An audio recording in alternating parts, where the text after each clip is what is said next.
Aquí tenemos representadas dos economías diferentes. A la izquierda tenemos una economía en la que la producción de equilibrio a corto plazo se encuentra por encima de la producción con pleno empleo, por lo que hay una brecha de producción positiva. Esto parece ser algo bueno, porque la economía marcha realmente bien e incluso se produce más de lo que es sostenible. Pero esto también representa aspectos negativos. Puede haber un agotamiento de recursos o podemos comenzar a tener incómodos niveles de inflación. En estas situaciones, si no tiene lugar un mecanismo de corrección que nos devuelva a la producción con pleno empleo, el gobierno puede querer implementar una política fiscal restrictiva. Política fiscal restrictiva. Esto también puede deberse a que una política fiscal restrictiva puede anular alguna política fiscal expansiva implementada con anterioridad. Hablaremos más sobre esto, pero ¿cuáles pueden ser ejemplos de una política fiscal restrictiva? Bueno, pues podemos aumentar los impuestos. Eso reduciría la demanda agregada. También podemos disminuir el gasto gubernamental.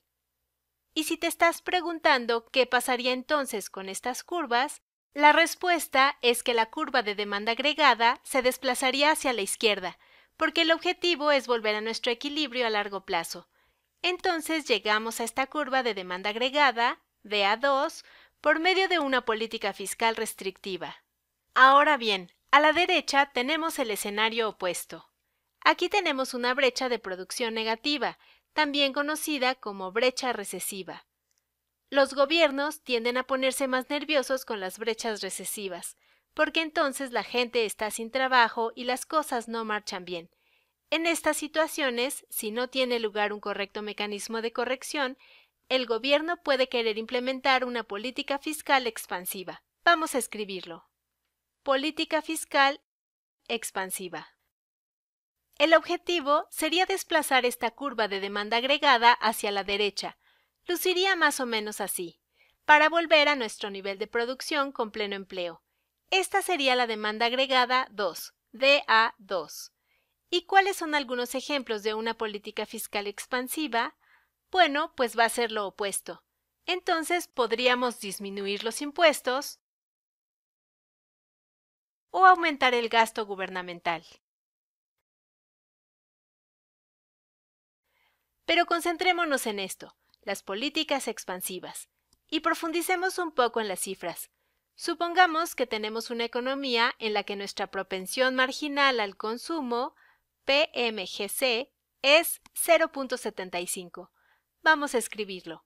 Y supongamos que aquí tenemos una brecha, producción negativa de 100.000 millones de dólares. Entonces tenemos una brecha de producción de 100.000 millones de dólares. Pensemos primero en la herramienta aumento del gasto gubernamental. Dada esta propensión marginal al consumo, ¿cuánto tendríamos que incrementar el gasto gubernamental para cerrar una brecha de producción negativa de 100.000 millones de dólares? Pon en pausa el video y trata de averiguarlo. Bien, pensemos en nuestro multiplicador. Nuestro multiplicador, vamos a escribirlo, será igual a 1 sobre 1 menos la PMGC. Entonces esto es 1 sobre 1 menos 0.75, que es 1 sobre 0.25, lo cual va a ser igual a 4. Esta es la brecha de producción de 100.000 millones de dólares que queremos cerrar, y va a ser igual al aumento del gasto gubernamental por el multiplicador, que en este caso es 4. Si dividimos ambos lados entre 4, vamos a obtener que el aumento del gasto gubernamental va a ser 100.000 millones divididos entre 4, lo cual va a ser 25.000 millones de dólares. Tiene sentido. Si el gobierno gasta 25.000 millones de dólares debido a la propensión marginal al consumo y tenemos un multiplicador 4, entonces en esta economía va a haber 100.000 millones de dólares de gasto total debido a ese gasto gubernamental inicial de 25.000 millones de dólares.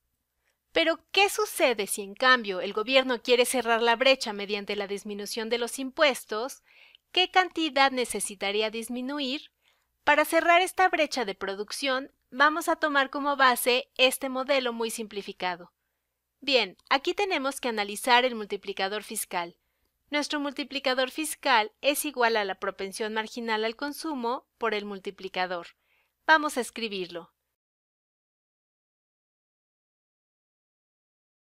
Y en este caso va a ser el negativo de la PMGC, porque si aumentamos los impuestos, el gasto gubernamental va a disminuir y viceversa.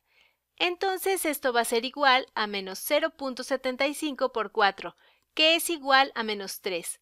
Otra manera de plantearlo es, si queremos cerrar una brecha de producción de 100,000 millones de dólares, tenemos que multiplicar delta T, que es cuánto aumentaron los impuestos, por menos 3.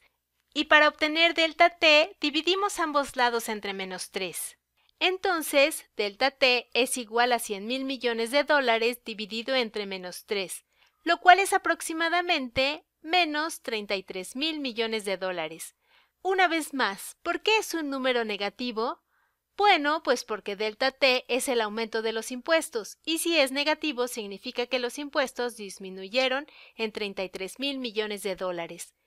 Entonces los impuestos disminuyen en 33,000 millones de dólares.